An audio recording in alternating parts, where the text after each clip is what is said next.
पुष्पा में बहुत पावर है, पुष्पा वाइल्ड फायर है। पुष्पा कौन है? ट्रम्प साहब, पागल है। उसने बोल दिया तुम टैरिफ लगाओगे, मैं टैरिफ लगा दूंगा। India needs US for trade, for stability. और वो 3 लॉज इतने पावरफुल है, गारंटेड सक्सेस है ये 3 लॉज का। एक या दो चीज जो हर बिजनेसमैन को करनी चाहिए। They have followed a formula called as great, GREAT। आजकल इतने ज्यादा AI ऑटोमेशन, इतनी ज्यादा चीजें आ चुकी है जो हर बिजनेस के लिए प्रॉब्लम क्रिएट कर रही है। तो आपके हिसाब से ये क्या है? ये आपके चैनल पे रिकॉर्ड दे रहा हूँ, 40% MSME will die in 5 years। यानी मेरा मानना है बिजनेस के पास 2 ही चॉइस है। कौन से सेक्टर में बिजनेस चालू करूं जिसका आज की तारीख में भी वैल्यू हो और आने वाले 5 साल में भी वैल्यू रहेगा? ABCDEFG, इतना याद रखना है। ये बिजनेस सबसे हॉट बिजनेस है। कोई एक या दो चीज जो हर बिजनेसमैन को करनी चाहिए, अगर मैं एस्ट्रोलॉजी के या वास्तु के पर्सपेक्टिव से बताऊं? बहुत पावरफुल मैंने देखा है कि ईशान कोण करके रहता है। वास्तु में ऐसा माना जाता है कि वहाँ पे देवी देवताओं का स्थान रहता है। बंदे से धंधा बनता है और बंदे को बनाता है उसका माइंडसेट है तो लाइफ सेट है और धंधा सेट है। मैं लीडरशिप की बात करूं तो बिजनेस में 2 टाइप के लीडर्स होते हैं, एक श्री राम जैसे और एक श्री कृष्ण जैसे। तो मैं हर एक यूथ को, एंटरप्रेन्योर को बोलूंगा 3 गोल्स लाइफ में रखो। इसे हम कहते हैं द PIS फॉर्मूला। वैसे हर बिजनेसमैन को क्या फॉर्मूला रखना चाहिए जिससे आज भी उसका बिजनेस ग्रो करे और फ्यूचर में भी करता रहे? सबसे बड़ा बिजनेसमैन का प्रॉब्लम ये होता है, अरे 1 लाख रुपया सीखने में, 5 लाख रुपया सॉफ्टवेयर में, 2 लाख का आदमी। सर, एक एंटरप्रेन्योर का सबसे बड़ा एनिमी कौन होता है? वो खुद।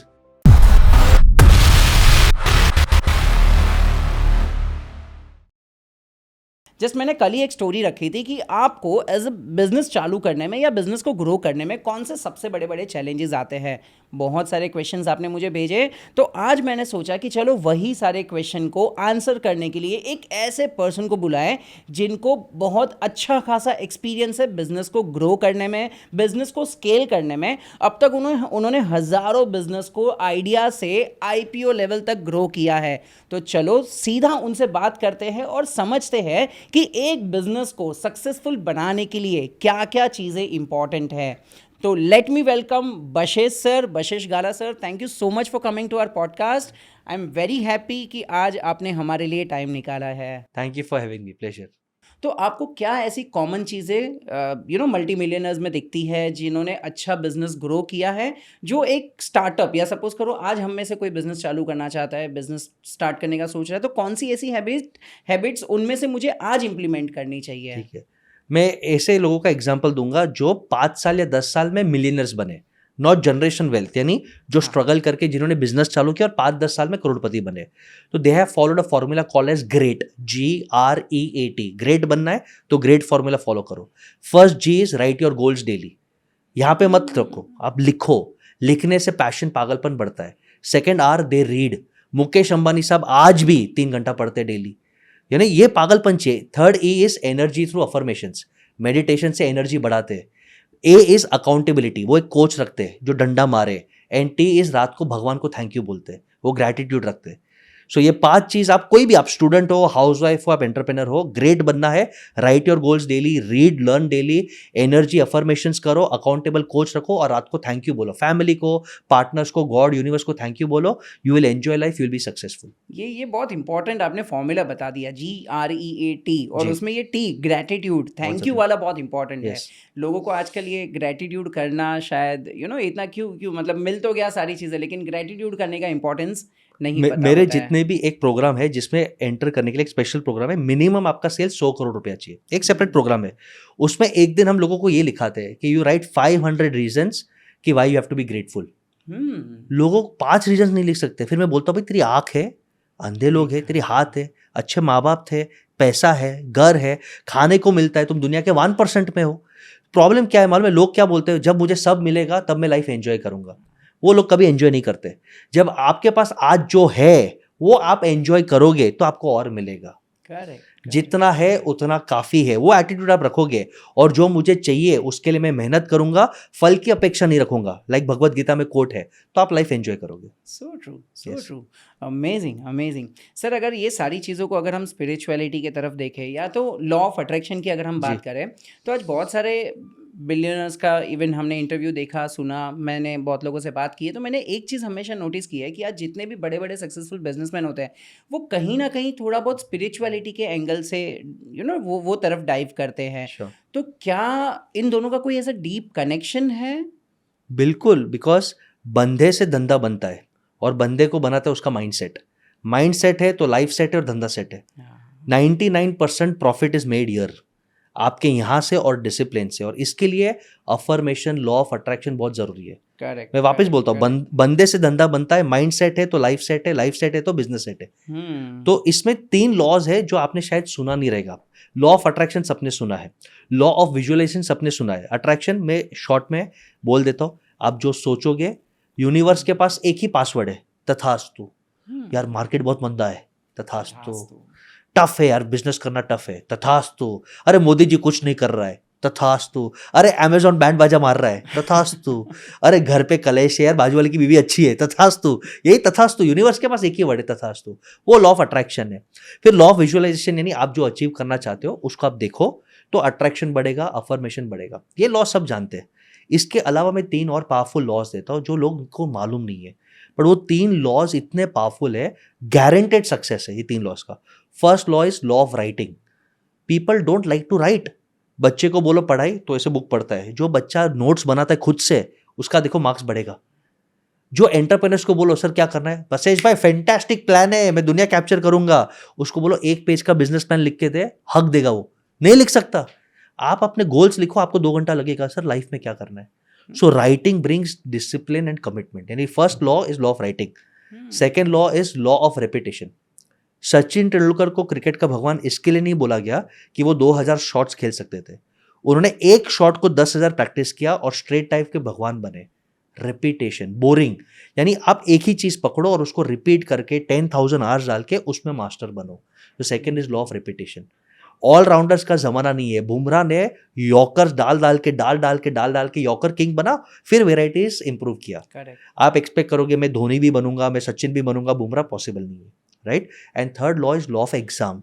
ये कोई भी यूट्यूब पे किसको भी मालूम नहीं, बट मैं एक सीक्रेट अनलॉक करता हूँ। प्रॉब्लम क्या होता है, हम जब भी ये अफर्मेशन करते हैं, हम वेट लॉस की जर्नी पे जाते हैं, बिजनेस की जर्नी में जाते हैं, स्टार्टिंग में रिजल्ट मिलता है, बिगिनर्स लग के थे, वो पैसा मिला, वेट लॉस कम हो गया, अच्छा लगता है, फिर रिजल्ट आना बंद हो जाता है। स्टार्टिंग में तो हमें लगता है अच्छा है, फिर रिजल्ट आना बंद होता है तो क्या होता है मालूम है, अरे छोड़ ये सब टाइम पास है, इनकम टैक्स का रेड होया, अरे पहले 2 महीने जिम गया 2 किलो कम हुआ, वेट ही कम नहीं हो रहा है, अभी यार घर पे बहुत स्ट्रेस है, कौन करेगा ये सब। तो लॉ ऑफ एग्जाम, यानी यूनिवर्स और भगवान चेक करता है क्या तू लायक है 10th स्टैंडर्ड से 12th स्टैंडर्ड जाने के लिए, पेपर देना पड़ेगा बेटा। यानी लाइफ में अगर आपकी डिफिकल्टीज आ रही है तो यूनिवर्स और गॉड एग्जाम ले रहा है कि क्या बेटा तू काबिल है नेक्स्ट लेवल के जाने के लिए, for more money, for more love, for more peace, for more prosperity. और लोग एग्जाम में अपनी हैबिट्स, डिसिप्लिन छोड़ देते हैं, रूटीन छोड़ देते हैं, और फिर ऊपर वाला भी बोलता है भाई तू 10th में ही रहे, तू 9th में ही जा, तो उसके लायक है, तो 12th के लायक नहीं है, तो MBA के लायक नहीं है, तो करोड़ों के लायक नहीं है। तो लाइफ में एग्जाम्स आएंगे। इतने सारे एंटरप्रेन्योर्स जब हमारे सिस्टम्स डालते हैं, एम्प्लॉय छोड़ के चला जाता है, कस्टमर ना बोल देता है, इनिशियली तकलीफें आती है, एग्जाम आती है, उसको फेस करो तो आप नेक्स्ट लेवल पे जा पाओगे। तो ये 3 नए लॉज मैंने आज आपके चैनल पे इंट्रोड्यूस किया है, राइटिंग, रेपिटेशन, एग्जाम। ये आप फॉलो करो तो आपका अट्रैक्शन और स्ट्रांग हो जाएगा। Amazing, amazing. और जिस तरीके से आपने सर लॉ ऑफ अट्रैक्शन के बारे में भी बताया ना, ये बहुत ही यूनिक तरीका दिखा मुझे। हाँ। तथास्तु, यूनिवर्स के पास एक ही चीज है, तथास्तु। मैं एक और छोटा ये- सा एग्जांपल देता हूँ। एक हमारी बहुत फेमस एक्ट्रेस है परिणीति चोपड़ा, उसके बहुत यूट्यूब इंटरव्यूज पे आप देखो तो उसने बोला था पॉलिटिशियन से दूर भागना है, पॉलिटिशियन नहीं चाहिए लाइफ में, पॉलिटिशियन नहीं चाहिए लाइफ में। शादी हो पॉलिटिशियन से। आप जो भी चीज के बारे में सोचते हो वही आप अट्रैक्ट करते हो। और जो लोग बोलते हैं ना मुझे पैसा चाहिए, पैसा चाहिए, पैसा चाहिए, उसका वाइब्रेशन की फ्रीक्वेंसी ना बहुत हल्की रहती है।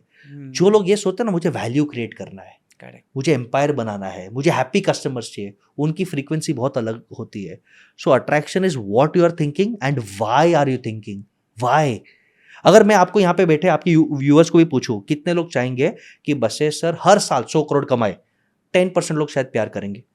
मैं भी यह सोच रहा हूँ 100 करोड़ कमाओ, 100 करोड़ कमाओ, 100 करोड़ कमाओ, एनर्जी जा रहा है, करेक्ट, बट वो एनर्जी के पीछे इंटेंट भी ना यूनिवर्स होता है, यार ये थोड़ा सेल्फिश है, लिमिटेड। तो मैं यहाँ पे अगर सोचूं कि नहीं यार मुझे 1 करोड़ यूथ को एनेबल करना है, सबको करोड़पति बनाना है, उनका पार्टनर बनना है, यानी वो बनेंगे तो मैं बनूंगा। अब जो एनर्जी जा रही है, अब कितने लोग आपके व्यूअर्स चाहेंगे कि सर हम आपके साथ जुड़ना चाहते हैं, एम्प्लॉयमेंट जनरेट करना चाहते हैं, करोड़पति बनना चाहते हैं एथिकली, करेक्ट। तो that vibration reaches more people. तो आप क्या सोचते हो और क्यों सोचते हो, पर्पस, ये 2 लॉ ऑफ अट्रैक्शन को बहुत डिफाइन करते हैं। यानी मैं लोगों को एक ही चीज बोलता हूँ, थोड़ा मैं एनर्जी एस्ट्रो वास्तु में जाता हूँ, कुछ नहीं है ये सब। I have a degree in astrology, Ayurveda, vastu, numerology. सबसे बड़ा पुण्य आपका विल पावर और बड़ों का आशीर्वाद। पुण्य है, विल पावर है, आशीर्वाद है, आपको कोई दोष वोष लगता नहीं है। और आप एक ही चीज करो, तीन गोल्स अपने लाइफ की डिसाइड कर लो कि मुझे मेरे माँ बाप की सेवा करना है, मुझे मेरे देश की सेवा करना है, और मुझे एक हॉस्पिटल बनना है। यानी वॉटेवर, आप एक हॉस्पिटल का या स्कूल का सपना ले लो, माँ बाप को वर्ल्ड टूर करना है, और मुझे फैमिली को एक अच्छा बंगलो लेना है। यानी आपने फैमिली का देख लिया, माँ बाप का देख लिया, समाज कंट्री का देख लिया। और ये तीन चीजें दिन भर सोचो, आपकी एनर्जी भी हाई जाएगी, आप लाइफ भी एंजॉय करोगे, और आप कभी डिमोटिवेट हो ही नहीं सकते। करेक्ट। बिकॉज मेरे को लोग बोलते हैं ना सर मोटिवेशन नहीं है, भाई अपने माँ बाप की सेवा करने से बड़ा मोटिवेशन क्या है? लॉर्ड राम ने 1 सेकंड अपने बाप और अपनी एक मॉम, जिसको स्टेप मॉम ही है जो भी, बट एक मॉम को 1 सेकंड में छोड़ दिया उसने कि यार माँ ने बोला, बाप ने बोला, धर्म निभाऊंगा। वो 14 साल वनवास में गए, इसके लिए वो लॉर्ड राम से आज भगवान राम बने। करेक्ट। तो माँ बाप की सेवा करने से बड़ा मोटिवेशन क्या है? आप सोचो, मुझे हॉस्पिटल बनाना है, स्कूल बनाना है, बिना 50 करोड़ रुपए कमाए तो स्कूल हॉस्पिटल बना नहीं सकता। तो ऑटोमेटिक यूनिवर्स आपको वो काबिल ही बनाएगा कि तू 50 करोड़ प्रॉफिट कमा। तो ये सोच बदलो। 99% लोग मैं सोचते हैं। जो मैं करता है वो बकरी बन जाता है, और उसका बकरीद पे चढ़ी बकरी चढ़ा हुआ होता है उसका बलि चढ़ता है। जो हम करते हैं वो वाइब्रेशन हमसे ओम में कन्वर्ट होता है, और यूनिवर्स पूरा सपोर्ट करता है। अमेजिंग अमेजिंग, क्या थॉट दे दिया। मैं हमेशा एज अ बिजनेसमैन ये चीज़, मेरे पास भी बहुत प्रॉब्लम्स आते थे कि यार हम बड़ा विजन कैसे रखें। तो ये आपने बहुत अच्छी चीज़ बता दी कि सिर्फ मेरे बारे में नहीं, समाज के बारे में Yes. सोचो, हॉस्पिटल्स बनाने का सोचो, स्कूल्स बनाने का सोचो, तो ऑब्वियसली आपका विजन बड़ा हो जाएगा। Yes. और फिर वाई के पीछे वाई ढूंढोगे कि कैसे होगा, क्यों होगा। तो कहीं ना कहीं वो सोल्यूशन निकल जाएगा। एक बिल्कुल। बहुत ही अच्छी टेक्निक मुझे अभी जस्ट पता चली। मैं एक अगले लास्ट पॉडकास्ट में मैं एक बिजनेस कोच के साथ ही बैठा था, तो मैंने उसको पूछा यार मैं विजन नहीं बना पा रहा हूँ, मुझे बताओ कैसे, एक फॉर्मूला बताओ कैसे मैं अपना विजन।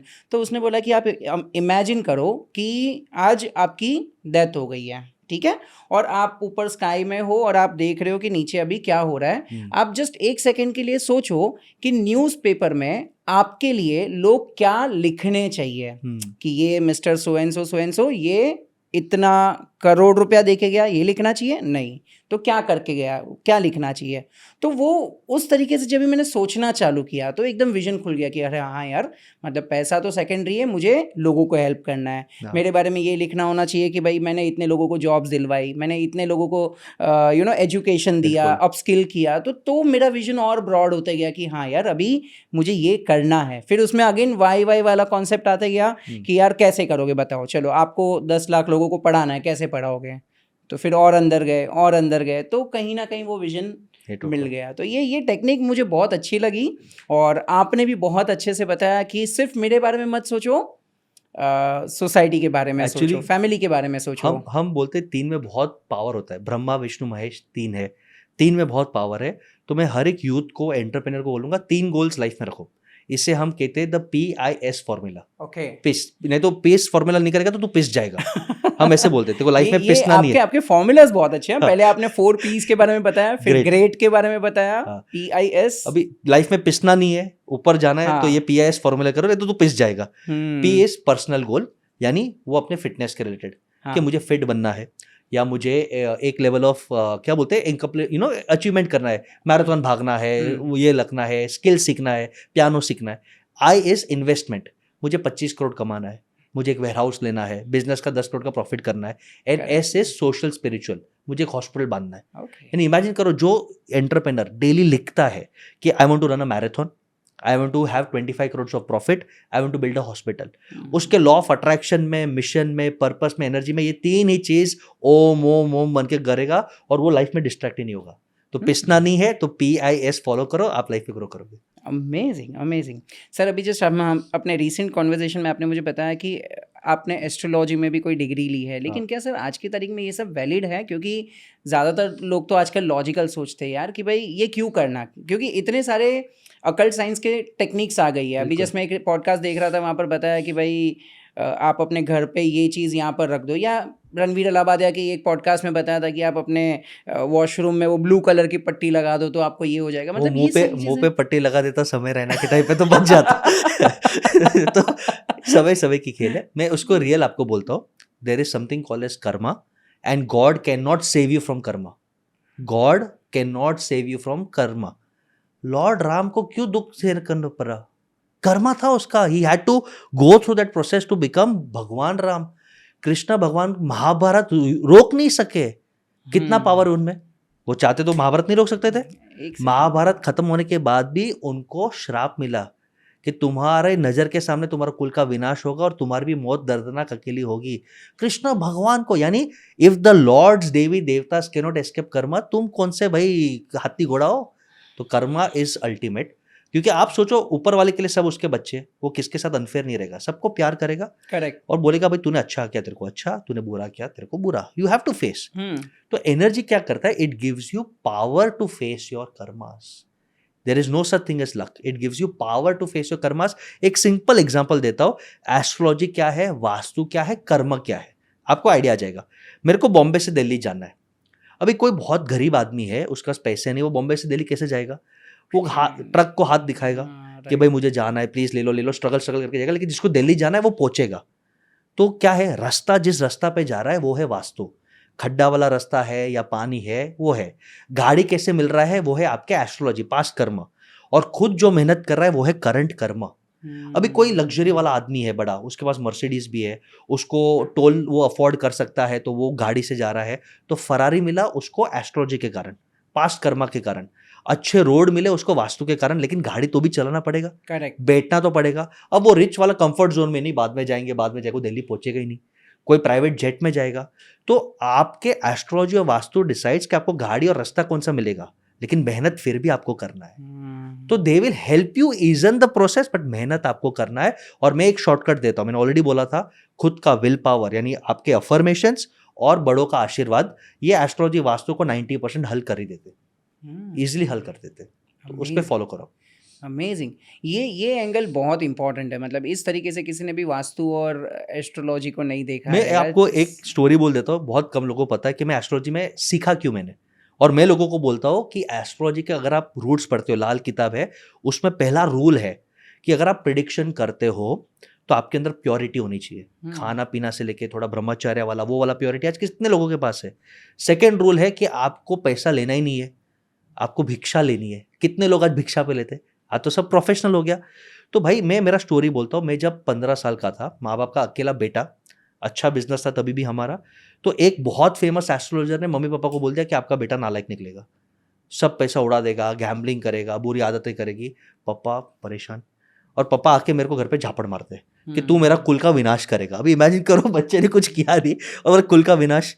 तो ऑफ कोर्स वो अपसेट थे, नथिंग अगेंस्ट देम। मेरी मम्मी बहुत स्पिरिचुअल थी पहले से, वो थे बेटा तेरा कर्म है, कुछ इंडिकेशंस मिले हैं तो अपने कर्म पे ध्यान रख, अपनी एनर्जी बढ़ा। मैं बोला मम्मी ऐसे क्यों बोल रहे हो, तो मम्मी ने बोला कि एस्ट्रोलॉजर है, उसने बोला कि तेरा तेरा ऐसा है, गुरु नीचे, ये नीचे, वो नीचे। मैं बोला ठीक है नो प्रॉब्लम। अंदर गुस्सा आ गया। 10th के वेकेशन में लाइब्रेरी में गया, 12 किताबें उठाई, पढ़ा एस्ट्रोलॉजी अपने हिसाब से, और बाय गॉड्स ग्रेस सरस्वती माँ का पहले से हाथ है, डिग्रीज भी बहुत है, पढ़ा। और वो एस्ट्रोलॉजर से मिलने गया और बोला कि आपने जो देखा उसमें विपरीत राजयोग होता है, नीच भंग राजयोग होता है। और उसने मेरे को अपॉलॉजी में राइटिंग में लेटर दिया कि मैंने जो प्रेडिक्शन किया था वो गलत है, और वो गुस्से के कारण 16 डिग्रीज लिए। आज 5 बिजनेसेस रन कर रहा हूँ, रिटेल चेन स्टोर्स है, मैन्युफैक्चरिंग है, कंसल्टिंग है, इन्वेस्टमेंट बैंकिंग है। तो कहीं ना कोई वो निमित्त बना, यानी एस्ट्रोलॉजर का काम है इंडिकेशन देना, आपकी कुंडली आपके हाथ में ही है। तो किसी के भी बहकावे मत। और आपको क्या लगता है, एक प्लांट ये डायरेक्शन से ये डायरेक्शन रखने से आप करोड़ों कमा लोगे, तो सब लोग रख देते हैं, सब अंबानी बनते हैं। वो एस्ट्रोलॉजर खुद अपने घर पे प्लांट क्यों नहीं रखता है, क्योंकि उसको पास्ट कर्म का हिसाब देना है और उसको भी वो टाइप का मेहनत करना है। तो मेहनत और कर्म किसी को छोड़ता नहीं है। अगर आपको कोई एग्जाम देना है तो देना ही है, उसका कोई एस्केप नहीं है। Amazing amazing. तो सर ऐसी कोई एक या दो चीज जो हर बिजनेसमैन को करनी चाहिए, अगर मैं एस्ट्रोलॉजी के या वास्तु के पर्सपेक्टिव से बताऊं, जिससे उनका बिजनेस ग्रो करने के चांसेस बहुत बढ़ जाएं? ठीक है, 4 चीज। एक ये मैंने नोट किया है, एनर्जी है, यू कैन फील एनर्जी। कोई अच्छा पावरफुल आदमी आता है तो उसके वाइब्रेशन आप फील कर सकते हो। एनर्जी है तो आपके घर या ऑफिस में कोई भी चीज जो आपने 3 साल से ज्यादा यूज नहीं किया है, 1000 डेज तक यूज नहीं किया, उसको निकाल दो, डोनेट कर दो, भंगार में डाल दो। Don't save things. सेकेंड, बहुत पावरफुल मैंने देखा है कि ईशान कोण करके रहता है, from the centre of your home एक नॉर्थ ईस्ट करके ईशान कोण है, वहां पे कोई ज्यादा कचरा या दोष या बाथरूम या टॉयलेट नहीं होना चाहिए। वास्तु में ऐसा माना जाता है कि वहां पे देवी देवताओं का स्थान रहता है, तो वहां पे जितना आप लाइट रखोगे, ओपन रखोगे या मूर्ति रखोगे, उधर ही। थर्ड सबसे कॉमन मिस्टेक कि हर एक के ऑफिस में या घर में मल्टीपल जगह पे देवी देवता दिखेंगे आपको। नहीं, एक ही जगह, इनका एक ही जगह होता है स्थान जहाँ होना पे चाहिए। उनका रिस्पेक्ट से पूजा होना चाहिए, नहीं तो मत रखो। तो लोग हम शौक में रखते हैं भाई, मैंने एक ऑफिस में देखा 15 गणपति जी है हर एक केस पे, भाई नहीं, आप एक तरह से गलत कर रहे हो। तो ये आप करो। थर्ड बहुत इंपॉर्टेंट है, डू अ जॉइंट प्रेयर। इसमें बहुत पावर है। ये कुंभ का क्रेज क्यों बढ़ा मालूम है आपको? कुंभ में शायद त्रिवेणी संगम वही है, एस्ट्रोलॉजिकल कॉन्फ़िगरेशन भी वही है। 1 करोड़ लोग आस्था के साथ आ रहे हैं, उनके वाइब्रेशन से कुंभ महाकुंभ, महाकुंभ से सुपर महाकुंभ बना। जब आपके घर या ऑफिस में 10 जन, 20 जन, 4 जन एक साथ प्रार्थना करते हैं, एक साथ अफर्मेशन करते हैं कि हे ईश्वर, हमें इतनी शक्ति दो कि हम साथ में हॉस्पिटल बना सके। हे ईश्वर, हमें इतनी शक्ति दो कि हम 1 करोड़ एंटरप्रेन्योर्स को ग्रूम कर सके। हे ईश्वर, हमें इतनी शक्ति जो कि हम 50 फ्रेंचाइजी खोल के उनका भला कर सके। तो आपका बिजनेस या घर भी महाकुंभ जैसा पवित्र हो जाएगा। So joint prayer is very important. अकेला prayer is not important, joint prayer. आप जॉइंट प्रेयर करो, साफ सुथरा रखो, कचरा निकाल दो। और नॉर्थ ईस्ट को थोड़ा मैं मानता हूँ कि भगवान को एक ही जगह पे रखो और वहां पे पूरी श्रद्धा, पूरी आराधना से रखो, नहीं तो मत रखो। ये 3 चीज करो तो you will be successful. Correct, correct, correct. Amazing sir, ये बहुत ही एकदम यूनिक कॉम्बिनेशन आपके अंदर मुझे मिल रहा है। बिजनेसमैन जो बहुत ज़्यादा प्रैक्टिकल होते हैं, लॉजिकल होते हैं, हाँ। और अभी आप बता रहे हो एस्ट्रोलॉजी या ऐसी सारी चीज़ें जो शायद लाइक एक बिजनेसमैन को मानना थोड़ा सा डिफिकल्ट होता है। मतलब अगर मैं इतने सारे बिजनेस ओनर्स के साथ मिलता हूँ, मैं जब उनको बोलता हूँ कि यार एस्ट्रोलॉजी वास्तु, तो दे आर लाइक अरे नहीं यार, कर्म करो, फल की चिंता ये मत आपको करो। बोलते हैं, बट रियल लाइफ में वो फॉलो करते हैं। Hmm, look at the Ambanis, look at the Adanis. और एस्ट्रोलॉजी की वास्तु का और एक भी एंगल है डोनेशंस, और वो करना ही चाहिए। मैं तो बोलता हूँ कि इस्लाम में भी ज़कात का एक रूल होता है कि you have to donate whatever you earn. बहुत पावरफुल प्रिंसिपल है। हम भी हमारे हर एंटरप्रेन्योर्स को जिनको हम सिखाते हैं, कंडीशन रहता है कि एटलीस्ट 1 या 2% ऑफ योर प्रॉफिट्स जो हम बढ़ा के देते हैं आपको कोचिंग से, that you have to donate. गौशाला में डालो, वृद्धाश्रम में डालो। आप नहीं करोगे, हम आपका हाथ नहीं पकड़ेंगे।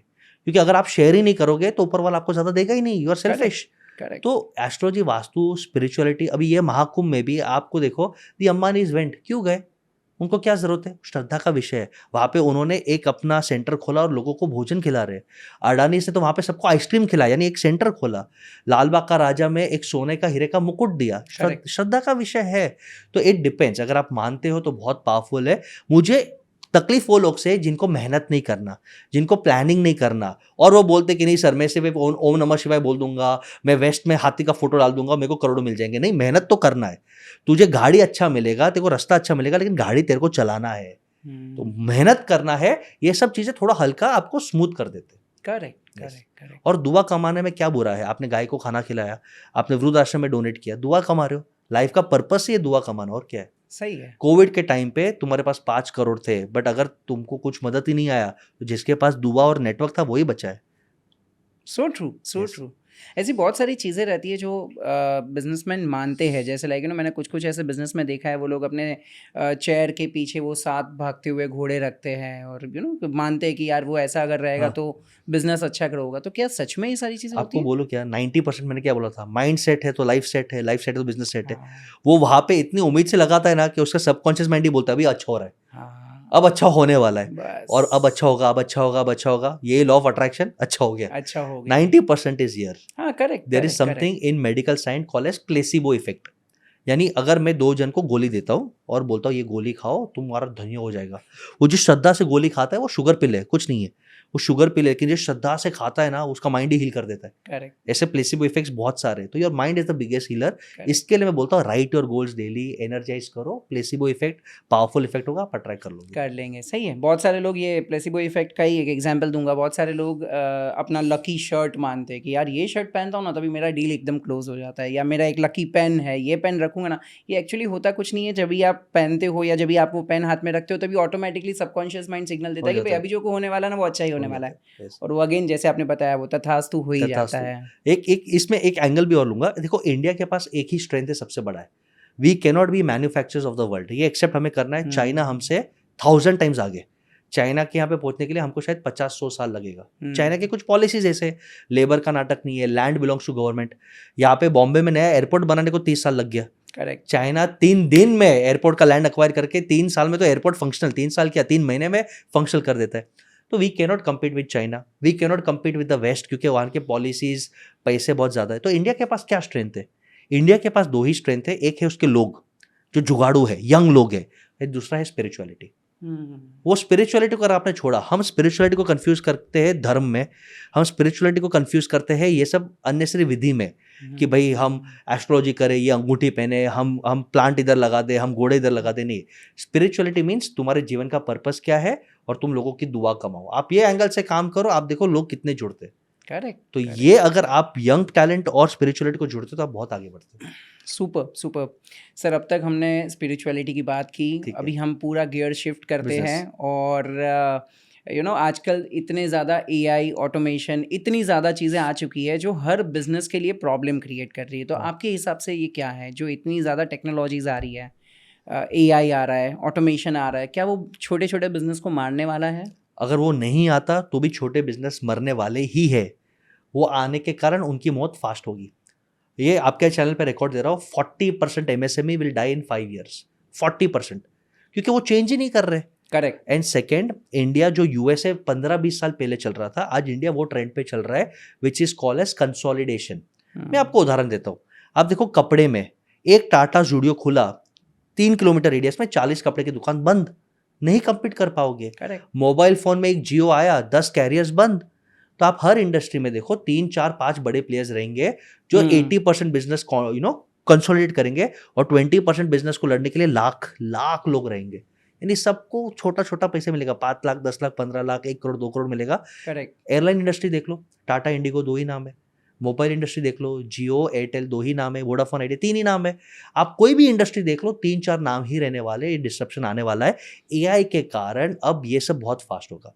और आप देखो एज एन एंटरप्रेन्योर हम भी कंटाले हुए हैं। अरे आदमी छुट्टी मांगता है, भाग जाता है होली में गाँव में, दिवाली का डबल बोनस मांगता है। एआई रख लो, 1 टाइम कॉस्ट है, खत्म करो। सही है। तो एआई से आने से बहुत चेंजेस होंगे।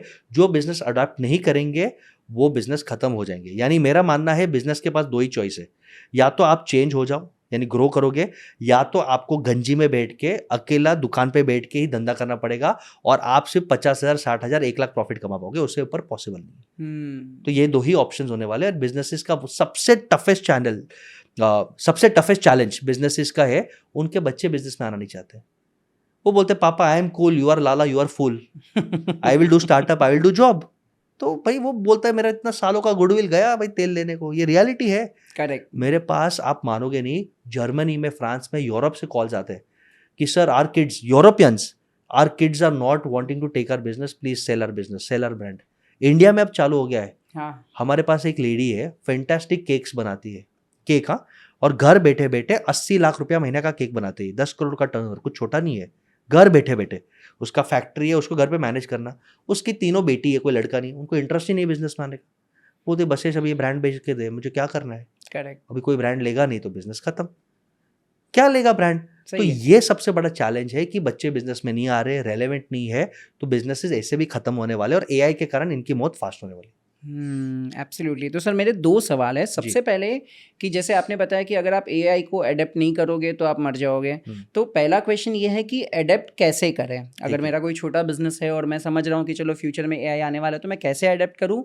और दूसरा सवाल है कि आज अगर मैं कोई बिजनेस चालू करना चाहता हूँ तो मैं कौन से सेक्टर में बिजनेस चालू करूँ जिसका आज की तारीख में भी वैल्यू हो और आने वाले 5 साल में भी वैल्यू रहेगा। ठीक है, मैं सेकेंड क्वेश्चन का पहले आंसर दे देता हूँ। भाई ABCD स्कूल में पढ़ा है, ABCDEFG, इतना याद रखना है। ये बिजनेसेस सबसे हॉट बिजनेस रहेंगे। अच्छा, ठीक है, ABCDEFG, A is AI, yes, नया formula. AI here to stay, technology में कुछ भी करो here to stay. B is blockchain. Jio कितना कर रहा है, जियो ने अपना जियो करेंसी निकाला, ब्लॉकचेन से पेमेंट्स हो रहे, ब्लॉकचेन से प्रॉपर्टी के डॉक्यूमेंट्स हो रहे। C इज कैजुअल कंजम्पशन, तेरा मिल्कशेक, पिज्जा खाना है, रोल्स नया ट्राई करना है, पनीर ट्राई करना है। D इज डिजिटल ट्रांसफॉर्मेशन, पागलों जैसा पैसा है। करेक्ट। लोगों को पूरा IT पे आना है। करेक्ट। E इज एंटरटेनमेंट, भाई दिलजीत पाजी आ रहे हैं, लाख रुपए का टिकट चाहिए, कोल्ड प्ले आ रहा है, 2 लाख का टिकट चाहिए, वो है। F is finance, stock market, insurance. And G is God and spirituality. ये ABCDEFG बिजनेसेस अगले 100 साल तक रहेंगे, पैसा रहेगा रहेगा रहेगा। Amazing amazing. और अगर पहला क्वेश्चन जो, अगर मुझे मेरे बिजनेस को ग्रो करना है, मुझे समझ गया कि भाई मैं एआई को एडेप्ट नहीं करूंगा तो ग्रो नहीं करूंगा, तो कैसे करूँ। AI सेकेंड स्टेप आता है। पहला स्टेप है कि बिजनेस को सिस्टमैटिक करो। Okay, that's the step people miss. Systematic का मतलब 2 चीज़ है। एक, मेरे बिना धंधा चले, यानी विरल सर आप प्राइड एजुकेशन पे आओ ही मत, आपके बिना प्राइवेट एजुकेशन चल रहा है आज, चलना चाहिए और ग्रो भी होना चाहिए। एंड सेकेंड, मैं स्टेप्स को स्टैंडर्डाइज कर लूँ। अभी मैं स्टारबक्स पीने जाता हूँ न्यूयॉर्क में, टोक्यो में, आई ट्रैवल अलॉट, गोवा में, बॉम्बे में, स्टारबक्स का वही पैकेजिंग, वही टेस्ट अलग कंट्री अलग स्टेट में आता है। क्यों? सिस्टम स्टैंडर्डाइज्ड है। तो पहले सिस्टम स्टैंडर्डाइज करो कि आपके बिना कंपनी चले और सेम क्वालिटी दे। करेक्ट। ऐसा नहीं हो कि बसेस रहेगा तो क्वालिटी अच्छा है, बसेस नहीं है तो काम चोरी होगा। आप वो अगर एक बार स्टैंडर्डाइज कर देते हो तो स्टैंडर्डाइजेशन को इंप्लीमेंट करने के लिए फिर मशीन्स और एआई को डाल दो। यानी पहले कॉफी हम तवा पे बनाते थे समझो, या हम गैस पे बनाते थे, अब कॉफी का मशीन आ गया। अब वो मशीन के अंदर आप एआई टेक्नोलॉजी भी डाल दो कि लोगों को कैसा टेस्ट चाहिए। आप डेटा इंटेलिजेंस डाल दो कि कौन से कस्टमर कितना टाइम पे कौन सा कॉफी पी रहा है, तो आप वो टाइप का परचेज कर सकते हो। तो AI is second step, first step is systems डाल दो। Amazing amazing. मतलब ये बहुत इंपॉर्टेंट चीज़ बिजनेसमैन को समझनी पड़ेगी कि आपके बिजनेस में सिस्टम सबसे प्रायोरिटी होती है। yes. अगर आप सिस्टम नहीं बनाओगे तो कहीं ना कहीं आप एआई को इम्प्लीमेंट कर भी नहीं पाओगे और ग्रो करने के बारे में तो सोच ही नहीं पाओगे। वही आप लाला के जैसे दुकान पे बैठे रहोगे। yes. और क्योंकि ज़्यादातर बिजनेसमैन को ये होता है कि यार सारे काम मुझे करने हैं, सारे yes. काम मुझे आते हैं। मतलब मेरे बिजनेस का सबसे बेस्ट सेल्समैन कौन है? तो मैं हूँ। सबसे बेस्ट प्रोडक्ट बेचने वाला या प्रोडक्ट बनाने वाला कौन है? तो मैं ही हूँ। लोग ज़्यादातर चीज़ों को डेलीगेट कर ही नहीं पाते हैं। yes. तो इसके लिए क्या आपने कोई ऐसा फॉर्मूला ढूंढा हुआ है? क्योंकि आपके फॉर्मूलाज बहुत इंपॉर्टेंट है। तो क्या डेलीगेशन के लिए कोई ऐसी चीज़ है जो बिजनेस को ग्रो करने में कैसे मैं बिजनेस के 5 स्टेप्स बोल देता हूँ। वो 5 स्टेप्स करोगे तो गारंटेड सक्सेसफुल होने के लिए 5S। First S is self. पहले अपने माइंडसेट और स्किल्स पे काम करो। माइंडसेट ही नहीं है, बंदा ही नहीं है, अगर आप राहुल गांधी बनोगे तो कांग्रेस जीतेगा नहीं, सॉरी बट ये है, रियलिटी है। माइंडसेट पे काम करो। सेकंड एस आज की तारीख में बहुत जरूरी है, बिजनेस स्ट्रैटेजी पे। कौन सा प्रॉब्लम सॉल्व कर रहे हो, कैसे प्रॉफिट कमाने वाले हो, ये बहुत बड़ा चैलेंज है, तो strategy. Third, standardisation through systems. यानी आप टीम डालो, ऑटोमेशंस डालो, मशीन्स डालो, प्रोसेसेस डालो। यहाँ पे लोग क्या करते हैं, बिजनेस बना दिया, सिस्टम में खर्चा नहीं करेंगे। सर सॉफ्टवेयर 5 लाख का नहीं डालेंगे, 2-2 लाख के 2 आदमी नहीं डालेंगे, वहाँ पे वो अटक जाते हैं। फिर दिन भर वो नाग जैसा कैश काउंटर पे बैठा रहेगा, रामू काका बन जाएगा। सिस्टम्स डालने के बाद फिर वो वापस कंफर्ट जोन पे चला जाता है। तो फिर उसके बाद fourth is sales through networking. मिलो लोगों को और धंधा बढ़ाओ। And then fifth step is hyper scale. IPO निकालो जिसके मास्टर्स है, वैल्यूएशन करो, फ्रेंचाइजी करो, एक्सपोर्ट करो, मल्टीपल बिजनेसेस में इन्वेस्ट करो। तो ये स्टेप बाय स्टेप करो। प्रॉब्लम क्या होता है मालूम है, लोग बिजनेस एक ठीक नहीं होता, दूसरा बिजनेस चालू कर देते, फिर दोनों में जैसे दोनों बोट में पैर रख दिया, फट जाती है। तो ये स्टेप्स फॉलो करो, self, strategy, systems to standardisation, sales to networking. ये अच्छा हो गया, फिर स्केलिंग करो, फिर आईपीओ, वैल्यूएशन, फ्रेंचाइजी, एक्सपोर्ट्स, वो सब करो, इन्वेस्टमेंट करो। तो ये 5S करेंगे तो आपके एंटरप्रेन्योर सक्सेसफुल होंगे। 100% यस। और ज़्यादातर लोग इसमें ये मिस्टेक करते हैं कि बिजनेस चालू करने के पहले ही सोचते हैं कि यार इसको मैं स्केल कैसे करूँगा। मतलब अभी तक क्या बोलते हैं, वो बच्चा पैदा ही नहीं हुआ और सोच रहे कि भाई शादी मेरे कैसे होगी। एक वेबिनार में आदमी आया था, बोलता है सर आप गारंटी में दो कि मेरा 6 महीने में बिजनेस आप 10x बढ़ा के दोगे।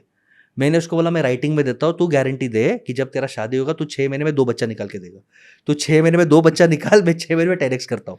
हो सकता है, बट बिजनेस को सिर्फ ग्रो करने के पहले आप फंडामेंटल्स डालो। उसको मैंने पूछा तेरा बिजनेस स्ट्रैटेजी क्या है, तेरा पेन पॉइंट क्या है, प्लान क्या, कुछ नहीं, सिर्फ प्रॉफिट कमाना और वैल्यूएशन चाहिए। तो धंधा ऐसा नहीं होता है। आपके चैनल पे बोलता हूँ, इंस्टाग्राम वालों, यूट्यूब वालों, हमसे थोड़ा बच के रहना। हम व्यूज के लिए अच्छा बोल देते, बट रियल लाइफ में चक्की किसना पड़ता है भाई। आप देखो ना, एक एल्विश यादव के पीछे उसने कितना मेहनत किया, 1000 एल्विश यादव फेल है। एक MBA कॉफी वाला के पीछे 1000 MBA कॉफी वाला है, वो फेल है। वो खुद भी अभी उसके फ्रेंचाइजीज फेल है। तो बिजनेस दिखता बहुत इजी है, बट रियल डीप में जाओगे तो हालत खराब होती है, इतना इजी नहीं है। करेक्ट 100%। इवन अभी अगर सर आप अभी बात कर रहे थे फैमिली बिजनेस के बारे में, उसके चैलेंजेस के बारे में, और मैंने आपके बारे में थोड़ा पढ़ा भी है कि आप उसके अंदर तो आपने बहुत महारत हासिल किया हुआ है बहुत सारे बिजनेसेस को। तो मुझे ये नहीं समझ रहा है सर, कोई एक सीक्रेट फॉर्मूला है क्या अंबानीज के पास कि भाई उनके पापा ने अच्छा बिजनेस किया, बेटे अच्छा कर रहे हो और अभी वो अच्छे तरीके से नेक्स्ट जनरेशन को दे पा रहे हैं। जबकि अगर हम दूसरे बिजनेस को देखें तो आजकल ज़्यादातर फैमिली में ये देखा गया है कि पापा जो बिजनेस कर रहे हैं, बेटा वो बिजनेस करना नहीं चाहेगा। बेटे को क्योंकि इन एंड आउट पता रहते हैं या वट एवर अंदर की पता रहती है कि यार कितने स्ट्रगल में। तो एग्जैक्टली प्रॉब्लम क्या है? क्या पापा बेटे के ऊपर भरोसा नहीं कर पा रहे, ये प्रॉब्लम है, या बेटे को अंदर की बिजनेस की डिटेल्स पता है? मैं बोल देता हूँ, all businesses, family businesses follow Indian mythology. Brahma, Vishnu, Mahesh. Brahma मेहनत करके स्थापना करता है, विष्णु उसको मैनेज करके अच्छा प्लेटफॉर्म बनाता है। फिर थर्ड जनरेशन आता है, ये थर्ड जनरेशन का प्रॉब्लम रहेगा, सेकंड का नहीं रहेगा। थर्ड जनरेशन आता है, या तो वो केपेबल नहीं है या तो उसको लगता है बिजनेस केपेबल नहीं है, वो यो कूल कूल बोल के डिस्ट्रॉय कर देता है। तो दो रीजन है कि या तो वो बिजनेस लाला स्टाइल चला रहा है कि बच्चे को, अभी आप अच्छा कमा रहे हो तो आप बच्चे को अच्छे स्कूल में भेजोगे कि बीएमसी स्कूल, अच्छे स्कूल में भेजोगे, अब्रॉड भेजोगे, अच्छा उसको एजुकेशन दोगे, और फिर जब वो 24 साल का होगा वो बोलेगा पापा प्राइवेट एजुकेशन सक्स, नई सिस्टम है, कोई ब्रांचेस नहीं है, कैश में आप धंधा कर रहे हो, 20-20 घंटा खड़ा रहना पड़ता है, संडे काम करना पड़ता है, मुझे सब नहीं करना है, I want to enjoy my life, तो I will do job, I will do startup. तो या तो बिजनेस वर्दी नहीं है, या फिर बच्चे को हम इतना ओवर पैम्पर कर देते हैं कि आ मेरा राजा बेटा, आ मेरा राजा बेटा, कि बच्चा आता है, सब उसको सल्यूट करते हैं और बाहर जाके प्यून बोलता है कि 5,000 का नौकरी नहीं मिलेगा, साले को सांप बना दिया। तो थर्ड जनरेशन या तो बिजनेस केपेबल नहीं है या तो वो केपेबल नहीं है, और इसके लिए फैमिली बिजनेस डाउन होता है। तो what Ambani and Adani have done very strongly is, second generation के बाद बिजनेस में थर्ड जनरेशन आए या ना आए, भले आएंगे, कंट्रोल वो रखेंगे अपने पास में, business will run without good team, good systems. हर एक कंपनी का सीईओ है, हर एक कंपनी का एक मिनी एंटरप्रेन्योर खड़ा है, उनका एक मिनी ओनर खड़ा है। आपको क्या लगता है मुकेश अंबानी अकेला पेट्रोल भी निकालता है, जियो का टावर भी चार्ज करता है, रिलायंस फ्रेश में माल भी देता है? नहीं ना, हर एक कंपनी में राइट टीम, राइट सिस्टम्स बिठाया है। इनका काम खाली क्या है? डेटा स्टडी करना और नेटवर्किंग करना। एंड सेकेंड इज, ये अपने बच्चे को, भले आपको लगता है ऐशो आराम है, रगड़ाते हैं। 3 साल किसी मैनेजर के अंदर रगड़ाया। अडानी साहब ने तो अपने बच्चे को ट्रेन में सादे क्लास में भेजा कि तू पोर्ट पे जा, 3 साल सीख बिजनेस, बाद में तेरे को मैं खुर्ची दूंगा। तो जब तक आप बच्चे को केपेबल नहीं बनाते, बिजनेसेस ग्रो नहीं करता। करेक्ट। और फैमिली बिजनेस में मेरा सबसे फेवरेट लाइन है कि जब बच्चा तैयार होता है ना, तो बाप पावर छोड़ता नहीं है। ये सबसे बड़ा तकलीफ है, ईगो क्लैश होता है। बाप को लगता है यार बच्चा अभी भी कमजोर है, मैं बिजनेस रन करूंगा, मैं बिजनेस रन करूंगा। बच्चा फ्रस्ट्रेट होता है कि डैड अब मैं सीखा हूँ, नया इनोवेशन है, डिजिटल लाना है, सॉफ्टवेयर लाना है, एआई लाना है। पापा बोलते हैं नहीं खर्चा नहीं करना है, खर्चा नहीं करना है, तेरे को कुछ आता नहीं है।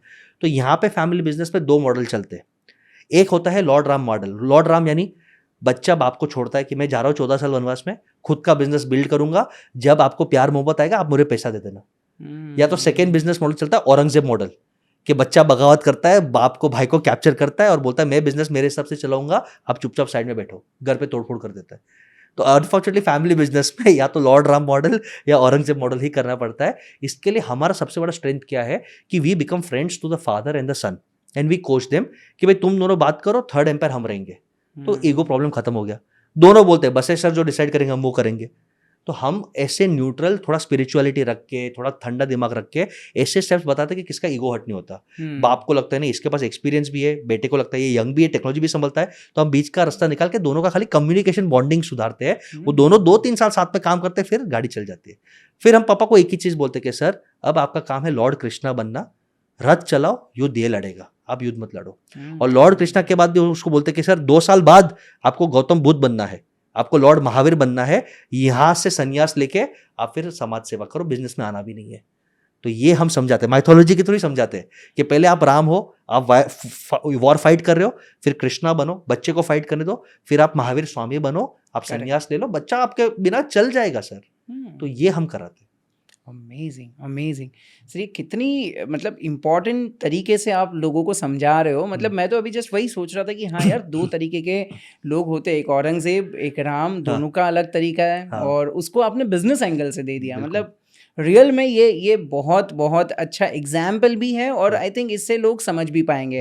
और मैं तो सर अगर ऑडियंस होता, ये चीज़ देखते रहता ना, इतना अच्छी कन्वर्सेशन में देखता होता, तो मैं सबसे पहला एक ही काम करता कि भाई ये वीडियो को मैं लाइक करता, और अगर चैनल को अब तक सब्सक्राइब नहीं किया तो कर लेता था। और इम्पोर्टेंट बसेश गाला के चैनल को सर्च करके उसको सब्सक्राइब करो, तो ऐसे ज्ञान रोज मिलेंगे। तो विरल सर और बसेश सर के दोनों के चैनल को सब्सक्राइब करो, ऐसे ज्ञान मिलते जाएंगे। Absolutely, absolutely. नहीं, बहुत इंपॉर्टेंट चीज़ें सीखने मिल रही है सर। अगर मैं फैमिली रन बिजनेस की बात करूँ तो सर एक और प्रॉब्लम ये आता है, जैसे भी आप अंबानीज की बात कर रहे थे कि चलो उन्होंने स्ट्रगल करवाया, अपने बेटे के किसी मैनेजर के अंदर जॉब करवाया। अभी होता क्या है कि चलो अगर मैं फर्स्ट जनरेशन हूँ, मैंने खुद ने बिजनेस चालू किया है, तो मुझे पता है कि यार मैंने अपने अर्ली स्टेज में वो स्ट्रगल देखा है, मेहनत की है, अर्ली डेज में मैंने चालू किया है, तो मुझे वो अप्स डाउन सारी चीज़ें पता है। अब ये लेवल पे ग्रो हो गया हो, आपने जैसे बताया कि मैं अपने बेटे को अच्छी स्कूल में डालूंगा, अच्छा परवरिश दूंगा, तो मैं जानबूझ के उसको स्ट्रगल कैसे दूं? मतलब एक क्वेश्चन ये आता है कि भाई मैं अभी उसको बिना एसी वाले रूम में तो सुला नहीं पाऊंगा, उसको बिना गाड़ी के स्कूल में तो भेज नहीं पाऊंगा, मुझे जबकि पता है कि यार ये सारी चीज़ें करेगा तभी तो वो पैसे की वैल्यू समझेगा। तो ये सोल्यूशन कैसे ढूंढे? मतलब स्ट्रगल करवाना है लेकिन दिल है कि मानता नहीं, कैसे स्ट्रगल करवाओ? दो चॉइस है, फिर स्टोरी भी बोलता हूँ। दो चॉइस है, एक आप जीते हो तब तक वो अच्छा रहे, और आपके मरने के बाद, क्योंकि सबको तो मरना है, सबको शरीर छोड़ना है, आपके मरने के बाद बच्चा स्ट्रगल करे, या आज स्ट्रगल करे और वो सक्षम बन जाए कि कल वो अकेला सेल्फ इंडिपेंडेंटली फेस करे। ये पेरेंट्स को चूज करना है। और मैं स्टोरी बोलता हूँ, करुणा भाव कभी कभी, दया भाव कभी कभी आपको बैकबाइट करता है।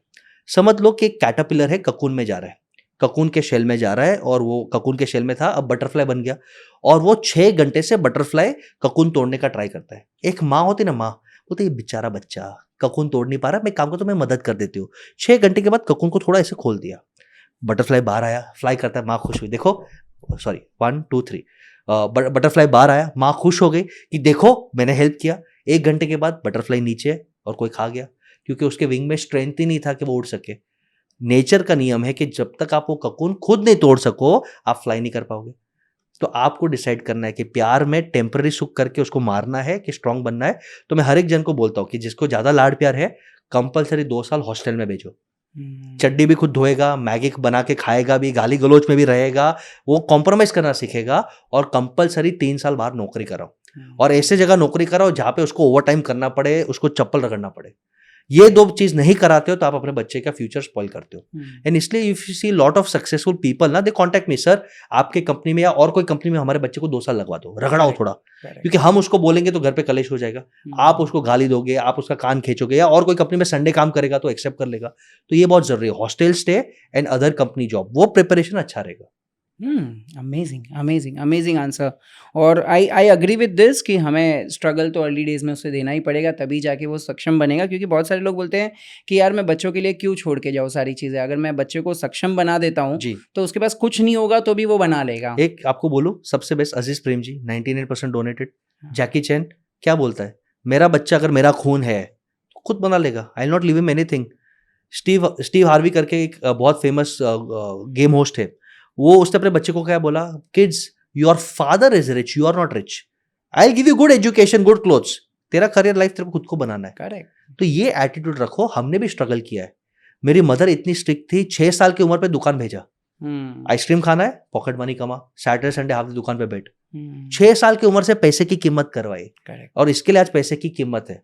आज चाहते विरल सर तो हम 5 मर्सिडीज ऐसे ले सकते हैं, हम क्रेटा और इनोवा में खुश है, क्यों? हमें मालूम है गाड़ी कंफर्टेबल ही चाहिए, वो पैसे इन्वेस्ट करो, दान पुण्य करो, सेविंग्स रखो।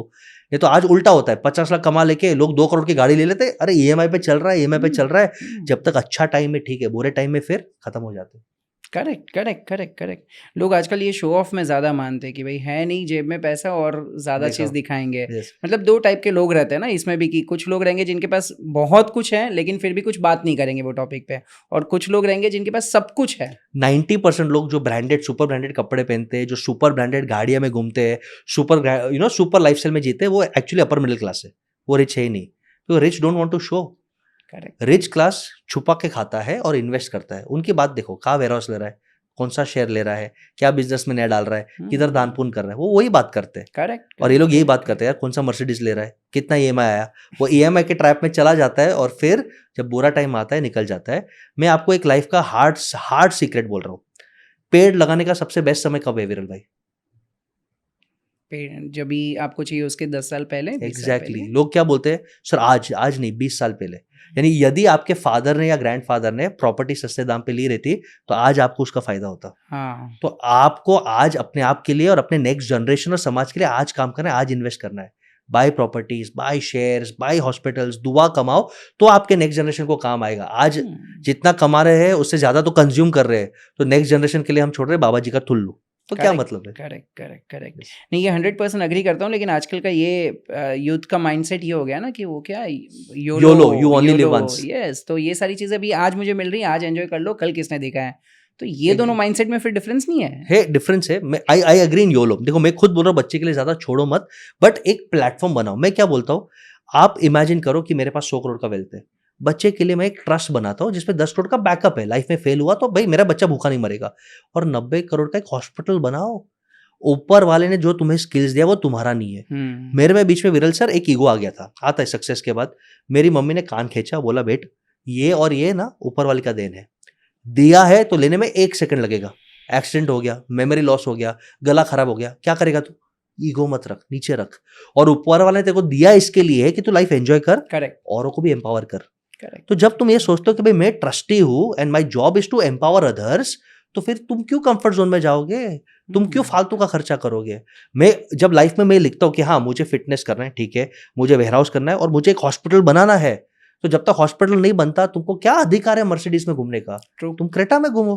ट्रू। तो ये माइंडसेट बहुत जरूरी है कि you have YOLO, you enjoy, but you live for others. The day you start living for others is when you are a successful person. Correct. Success का रियल डेफिनेशन क्या है मालूम है? It is not money, it is ability and willingness to empower others.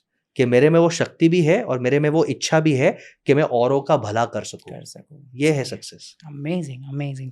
Sir आपने 2 लोगों का भी example दिया था प्रीवियस कन्वर्सेशन में, जी। श्री राम जी का और औरंगजेब का। जी तो सेम अगर मैं लीडरशिप की बात करूँ तो बिजनेस में 2 टाइप के लीडर्स होते हैं, एक हम्म। श्री राम जैसे और एक श्री कृष्णा जैसे राइट, है। यस, एक श्री राम जैसे होते हैं जो अपनी पूरी टीम के सबसे बेस्ट प्लेयर मैं हूँ Sure. और मेरे पीछे भले वानर सेना है लेकिन मैं जीत जाऊंगा क्योंकि Right. मैं सबसे बेस्ट प्लेयर हूँ। राइट, और एक श्री कृष्णा कि जिनके मैं खुद नहीं लड़ूंगा लेकिन मेरी टीम इतनी एम्पावर्ड है कि मैं कर पाऊंगा, महाभारत जीत लूंगा। तो आपके हिसाब से बिजनेस को कौन सी लीडरशिप स्ट्रेटेजी अप्लाई करनी चाहिए? सब करनी चाहिए टाइम अनुसार।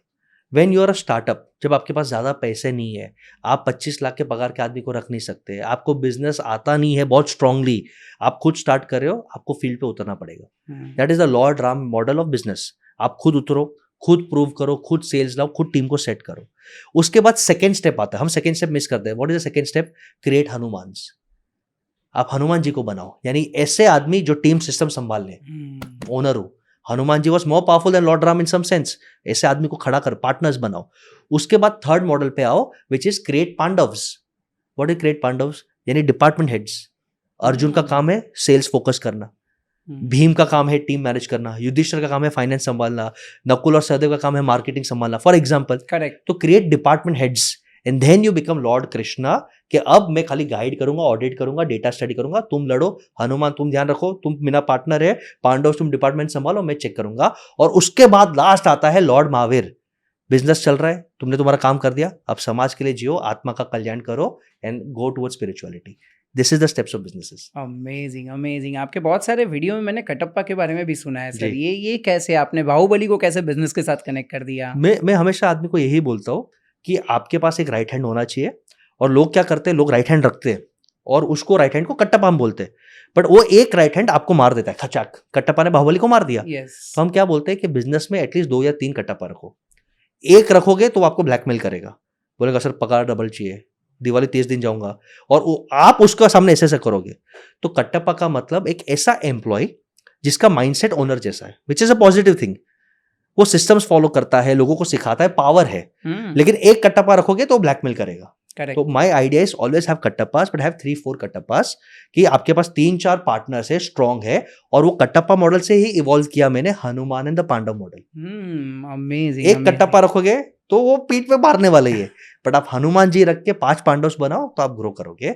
और एक कमेंट में आएगा लोगों के पास, सर हम बिजनेस स्टार्ट कर रहे हैं, मेरे पास पैसा नहीं है। तो भाई एम्प्लॉय मत रखो, कंसल्टेंट्स रखो, फ्रेंड्स रखो। सबसे मेरा वायरल वीडियो एक आया था जब बोला था कि सब मेरे पास पैसे नहीं तो टीम कैसे बनाओ।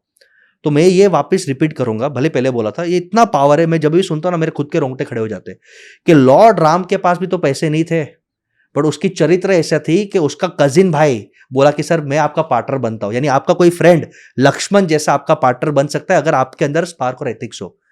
जब आप जंगल में जा रहे हो तो आपके जर्नी को देख के कोई बुढ़ा एडवाइजर फ्री में आपको गाइड करेगा, जामवत जैसा। आपके जर्नी को देख के एक पावरफुल आदमी बोलता है कि सर मुझे आपका पार्टनर भक्त बना दो, हनुमान बन जाएंगे। और आपके जर्नी को देख के सबसे पावरफुल है दुश्मन का आदमी भी आपको ज्वाइन करेगा, विभीषण जैसा, कि सर आपका पर्पस, विजन और ग्रोथ अच्छा है, मुझे आपको ज्वाइन करने दो, मैं आपको और सिखाऊंगा। तो लॉर्ड राम के पास भी तो पैसे नहीं थे, तो उन्होंने भी लक्ष्मण को, हनुमान को, विभीषण को खींचा। इमेजिन करो ऐसे दोस्त को खींचा, जटायु को, जिसको मालूम है कि यार मेरे को राम पे भरोसा, मैं जान दे दूंगा। तो तुम तुम्हारे फ्रेंड्स को, फैमिली को, कजिन्स को, कॉम्प्यूटर्स के लोग को खींचो तुम्हारे पर्सनैलिटी से। और पर्सनैलिटी कैसे बनेगा? Great formula, write your goals, read, energy, accountability partner, रो थैंक यू बोलो, पर्सनैलिटी बन जाएगा। आपको लक्ष्मण, हनुमान, विभीषण सब मिल जाएंगे। Amazing amazing amazing. ये जो सबसे बड़ा पेन एरिया होता है अपने बिजनेस का, हाँ। वो आपने एड्रेस कर दिया Yes. कि किसी को भी स्टार्ट करना तो पहला क्वेश्चन यही आता है कि यार पैसा कैसे आएगा। अच्छा, दूसरा जब ये आपने बताया कि आपके टीम में पांडव होने चाहिए या आप वो कृष्णा का रोल प्ले करो, आप प्लेयर्स को आगे रखो या अपने टीम में ऐसे लोगों को हायर करो, तो बिजनेस में ये प्रॉब्लम बहुत बार नहीं आता है कि अगर मैं किसी और अच्छे बंदे को बिजनेस को के अंदर लेके आ रहा हूँ, मैं अपनी टीम का हेड बना रहा हूँ, लेकिन कल को टेंशन रहेगा कि वो छोड़ के चला जाएगा दूसरे कॉम्पिटिटर के पास। इसके लिए मैं बोलता हूँ कि स्टेप फॉलो करना है। पहले एक लक्ष्मण को ढूंढो, को फाउंडर जो आपको प्यार करता है, फिर 1-2 हनुमान को बनाओ, फिर 5 पांडव को बनाओ। आपको क्या लगता है मुकेश अंबानी को टेंशन है कि मेरा कोई दुकान का सेल्स हेड चला गया, अब मैं धंधे में बैठूंगा? नहीं। सो टीम के ऊपर आता है सिस्टम, सिस्टम के ऊपर आता है ब्रांड।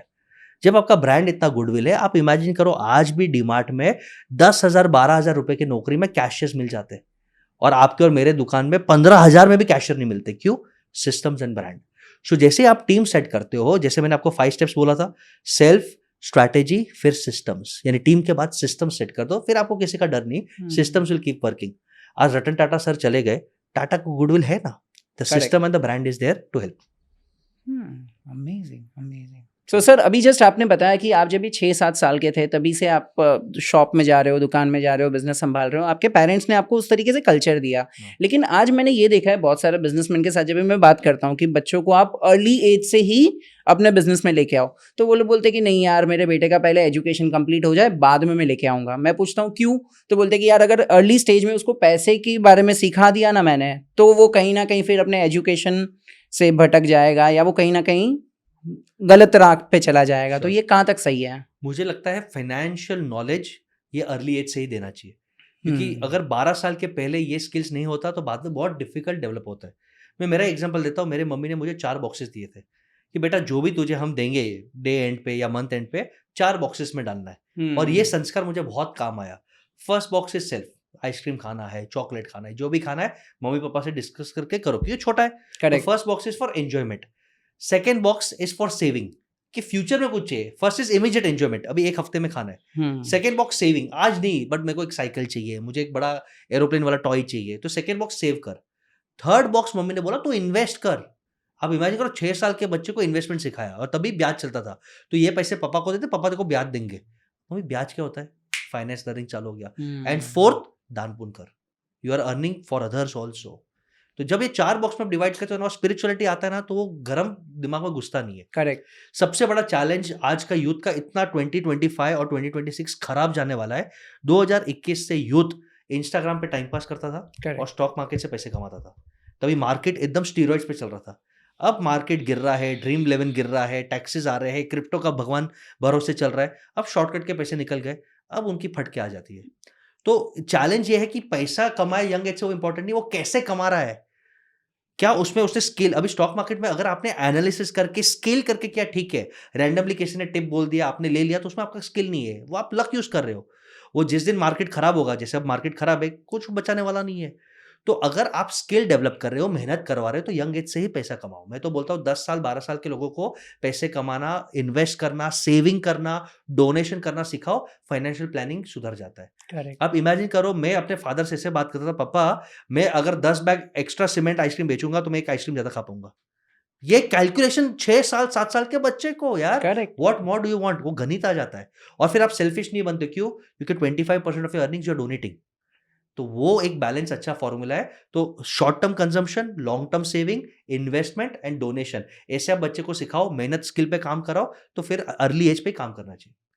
100% ये बहुत इंपॉर्टेंट चीज़ आपने बता दी कि बच्चों को ये एज से ही सारी चीज़ें सिखानी है। मतलब मैं मेरा एक एग्जांपल अभी जस्ट शेयर कर रहा हूँ, मेरे साथ भी ऐसा हुआ था। मतलब नॉर्मली क्या होता है, मेरा 5 साल का मेरा लड़का है, तो नॉर्मली क्या होता है, हम कहीं पर भी घूमने जाते हैं तो वो जिद करता है मुझे ये चाहिए, मुझे वो चाहिए, मुझे वो चाहिए, और हम उसे लेकर के दे देते हैं। लेकिन इस बार अभी रिसेंटली हम एक जगह पर अमृतसर घूमने गए, तो मैंने क्या किया, मैं बोला नहीं यार, अभी वो जिद करेगा तो हम उसको कोई भी चीज़ नहीं दिला के देंगे। हम क्या करेंगे, उसको एक मैंने 500 रुपीज़ का नोट दिया। मैं बोला ये पूरा मार्केट में हम घूमेंगे, ये 500 रुपीज़ तेरा है, तुझे जो भी टॉयज़ खरीदना है, जो भी करना है, तो इसमें से कैलकुलेट कर। हुआ क्या पता है, नॉर्मली क्या होता था कि पहले जहाँ पर भी जाओ, एक शॉप में जाएगा ये टॉय खरीदना है, फिर दूसरी शॉप में जाएगा नहीं नहीं वो नहीं ये चाहिए, तो हमारे 2-3 हज़ार रुपये ऐसे ही चले जाते थे। अब जब मैंने उसको 500 रुपये हाथ में दिए, तो हुआ क्या, वो पहली दुकान में गया, 2-3 चीज़ें देखी, कितने का है? नहीं 600 का है, 500 नहीं, नहीं और उसको समझ नहीं रहा है 500 क्या है, लेकिन इतने में आएगा, उसने दुकानदार ने बोल दिया नहीं यार नहीं आएगा, तो वापस आ गया, फिर देख रहा है नहीं, नहीं, नहीं, ये नहीं, फिर दूसरी दुकान, तीसरी दुकान, आखिर में लास्ट में उसके पास वो 500 रुपीज़ की नोट ऐसे ही बच गई और उसने टॉयज़ सारे रिजेक्ट कर दिए। फिर मैंने बोला यार ऐसे ही लेके जाएँगे तो अच्छा नहीं लगेगा, तो उसको एक ऐसी शॉप में लेके गया जहाँ पर 100, 200, 300 रुपए की मिलती थी। उसने वो चीज़ खरीदी, 200 रुपया बच गया। मैंने बोला एक काम कर, अभी हम मंदिर जा रहे हैं, वहाँ पर किसी को दे दे। Perfect, good. तो उसको टॉय भी मिल गया, उसने कैलकुलेशन भी किया और डोनेशन भी कर दिया। तो मुझे इतना अच्छा लगा और वो देने के टाइम पे हैप्पी भी था। उसका Yes. चेहरा देख करके मुझे खुशी हो गई कि यार Yes. मैं सेम स्टोरी रिलेट करता हूँ कि ये संस्कार हमने हमारी बेटी को दिए। She is 7 years old। हम मलेशिया घूमने गए, 200 रिंगिट दिया लोकल करेंसी और उसको बोला बेटा this is your personal shopping. हम बाहर जाएंगे, मैं खिलाऊंगा, वो ठीक है, तेरे को अगर आइसक्रीम खाना है, पर्स लेना है, उसको बुक और पोस्ट कार्ड का शौक है, इसमें मैनेज कर। करेक्ट। इमीडिएटली उसने 100 रिंगिट वापस दिए। Papa put it in my piggy box, save it for me. And out of that 10 ringgits put it in that गौशाला। हम कच्छ में एक गौशाला को बहुत मानते हैं। 10 when we go to Diwali put it in that गौशाला। ये कैलकुलेशन यही तो चाहिए बच्चों को कि सेविंग, डोनेशन, इन्वेस्टमेंट वो यंग एज से सीखे। और करेक्ट। 100 रिंगिट से उसने लिया, उसने बुक लिया, पोस्ट कार्ड लिया, आइसक्रीम लिया, फिर अपने बच्चे हैं तो हम भी स्पॉइल करते हैं, बट वो कैलकुलेशन, वो रिस्पॉन्सिबिलिटी आना बहुत जरूरी है। Correct, correct, correct. और ये अर्ली स्टेज से अगर वो लोग समझते जाएंगे तो बहुत हम अपने powerful है। कल्चर को उसको सिखा पाएंगे। बिल्कुल डोनेशन क्या होता है, इन्वेस्टमेंट क्या होता है, ये सारी चीज़ें धीरे धीरे धीरे धीरे वो ये एज से सीखेंगे। बेटर। तो कल को लाइक जो चीज़ हमें शायद मतलब आपको तो चलो अर्ली स्टेज से मिल गई थी, मैं तो फर्स्ट जनरेशन एंटरप्रेन्योर हूँ तो मुझे शायद थोड़े लेट स्टेज पे मिला। जी। बट यस ये सारी चीज़ें हम अर्ली स्टेज से स्टार्ट कर सकते बिल्कुल। हैं। लेकिन अगेन ये क्वेश्चन आता है कि अगर ये सारी चीज़ें अर्ली स्टेज से करेंगे तो फिर एजुकेशन का मतलब है कि नहीं? मतलब आज education has zero role in success. आप देखो, पहले के जमाने में आप घोड़े पे आते हो, आज आप घोड़े पे आते हो। पहले के ज़माने में ट्रंक कॉल करते थे, आज मोबाइल फ़ोन करते हो। एजुकेशन का सिस्टम वही से वही है। भले आप आईबी कर लो, सीबीएसई कर लो, वही रट्टा सिस्टम है, कंसेप्ट है। Education has not change. Education का एक ही रोल है, आपको गुलाम माइंडसेट, डिसिप्लिन फॉलो करना। 9 बजे स्कूल पहुंचो, यूनिफॉर्म पहनो, होमवर्क करो, जवाब दो, येस मिस, यानी आपको वो नौकरी करने के लिए तैयार कर रहे हैं। करेक्ट। ये एक ऐसा आदमी बोल रहा है जो 16 डिग्रीज लेके बैठा है। यानी एजुकेशन और सरस्वती माँ का प्राइम भगत बोल रहा है, education has no meaning unless आप स्किल्स और नेटवर्किंग करने के लिए यूज करो। आईएम्स में जाओ, हार्वर्ड में जाओ, आईएसबी में जाओ, सर्टिफिकेशंस करो। तो मैं तो बोलता हूँ कि अपने बच्चे को क्लियरली बोल दूंगा, बेटा तो टॉप 3 में आएगा तो मैं तेरे को मारूंगा। उल्टे माँ बाप बोलते हैं टॉप 3 में नहीं आएगा, मैं बोलता हूँ टॉप 3 में आएगा मारूंगा। क्यों? 30% ही 40% ही मेहनत कर, टॉप 10 में आ। उतना स्किल है तेरे में, बाकी 2 स्किल सीख। Language skill, chess skill, Rubik's सीख, नेटवर्किंग कर, बिजनेस सीख। करेक्ट। तो ऑलराउंडर बनाओ बच्चे को भाई, ऐसे तोता बना के क्या मतलब है। करेक्ट। और आप सभी पेरेंट्स को ये चैलेंज करना बच्चों को, ये आपके पॉडकास्ट के थ्रू जो इतने यंग है ना, अगर आपके बच्चे बोलते बेटा बाजू वाले के बेटे को देख वो मार्क्स में ज्यादा लाया, तो आपको भी अपने मम्मी पापा को ये बोलना है, मम्मी पापा आपके उम्र के मुकेश और नीता भाई देखो वो कहाँ पे है। नीता भाभी मुंबई इंडियंस के ओनर है, मुकेश जियो के ओनर है, आप कहाँ पे हो। तो कंपैरिजन छोड़ो, लाइफ को एंजॉय करो और ऑलराउंडर्स बनाओ। कंपैरिजन का कोई अर्थ नहीं है। Absolutely, absolutely, I would 100% agree to it. Again मुझे मेरा एक फैमिली का इंसिडेंस याद आ गया। हाँ। अभी कल परसों ही बात हो रहा था, मेरा बेटा जो है वो अभी फर्स्ट स्टैंडर्ड में जाएगा, तो अभी रिसेंटली हमारे घर पे डिस्कशन चल रहा था कि अरे फर्स्ट स्टैंडर्ड में तो उसको वो सेंटेंस लिखने का आएगा, बोर्ड पे फटाफट फटाफट लिखेंगे तो बेटा कैसे लिख पाएगा। एक काम करो उसको ये क्लासेस लगाओ, ये ट्यूशन लगाओ, ये करो। मैं बोला भाई वो सब में बिजी मत कर, जो होगा वो चलेगा, क्योंकि मुझे उससे सर्टिफिकेट नहीं चाहिए कि ये तेरा बेटा फटाफट फटाफट लिख पा रहा है या स्कूल में टॉप रैंक में आया। मुझे वो नहीं चाहिए। मुझे चाहिए कि वो स्कूल में जाए, एंजॉय करे, फ्रेंड्स बनाए और बाकी सारी चीज़ों में उसको इन्वॉल्व करो। Skills, network, Yes. यही है। मैं एक और एक एनोक्लिट देता हूँ। मैं मेरे स्कूल में जब देखता हूँ, मैं आउटलायर हूँ, छोड़ दो, मैं अच्छे मार्क्स लाता था, बट यूजुअली जो टॉप 5 रैंकर्स होते हैं ना, ये रिसर्च है, they struggle later in life. जो टॉप 5 रैंक्स आए थे ना, आपके स्कूल के चेक कर लो, एसएससी एचएससी के टॉपर है, वो आज किधर नौकरी कर रहे हैं। हाँ। They are not heading great startups. Correct. Rarest of the rare case रहेगा, मालूम है क्यों? Because they are not good team players. Correct. They have ego. और अर्ली एज पे सक्सेस मिलता है ना, तो आदमी फेलियर हैंडल नहीं कर सकता। ऑलराउंडर्स बनाओ बच्चे को, उनको एक्सपोज करो। आपको कैसे मालूम आपके बच्चे को चेस अच्छा लगता है? आपको कैसे मालूम आपके बच्चे को सिंगिंग अच्छा लगता है? सिर्फ पढ़ाई पढ़ाई पढ़ाई नहीं, उसको ऑलराउंडर बनाओ। और बच्चों को भी यही बोलता हो कि आपकी दुनिया इंस्टाग्राम यूट्यूब से बाहर है। यहाँ से आइडिया आया, एक चीज करो, every Sunday go out, meet people. Meet people, do jobs, do hobbies, do internship. Ground पे जो सीखता है वो राजा बनता है, यूट्यूब इंस्टाग्राम पे जो सीखता है वो छपरी बनता है। सॉरी बट ये रियल लाइफ है। ना ना 100% मैं ये चीज़ से अग्री करूंगा। आपने बीच में अभी एक ये टॉपिक बता दिया इंटर्नशिप करो। Yes. मैं थोड़ा सा ये चीज़ जानना चाहता हूँ क्योंकि आज बहुत सारे लोगों को तो यही लगता है कि यार मैंने 10th स्टैंडर्ड कर लिया, 12th कर लिया, TY कर लिया, तब तक तो वो सपने में रहते हैं कि भाई मैं जैसे ही कॉलेज कंप्लीट हुआ और मुझे नौकरी मिल जाएगी। और फैक्ट ये है कि आज 80% कंपनीज ने डिग्री के बेस पे अपॉइंट करना बंद कर दिया है।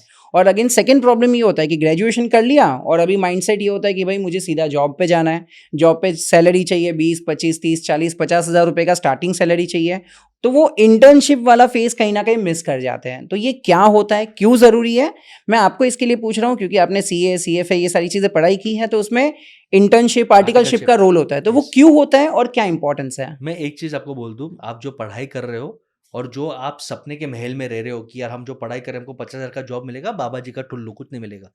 80% people are not job employable, not ready. Skill ही नहीं है, they are not job ready. आप देखो, आपको लगता है इन्फोसिस, विप्रो पागल है इंजीनियरिंग कॉलेजेस के बच्चे को लेके एक एक साल TCS उनको पढ़ाते वापस से, क्योंकि अपना एजुकेशन सिस्टम है वो प्रैक्टिकल नॉलेज ही नहीं है। करेक्ट। तो इंटर्नशिप प्रैक्टिकल नॉलेज देता है। बस आपको लगता है कि सर मैं सेल्स अच्छा करूंगा, जाओ समर वेकेशन में कंपनी के बाद सेल्समैन बन जाओ। करेक्ट। और मैं आपको बोलता हूँ, सेल्स को लोग इतना गाली देते हैं, सबसे पुण्य का काम और महान काम और रिचेस्ट काम सेल्स है।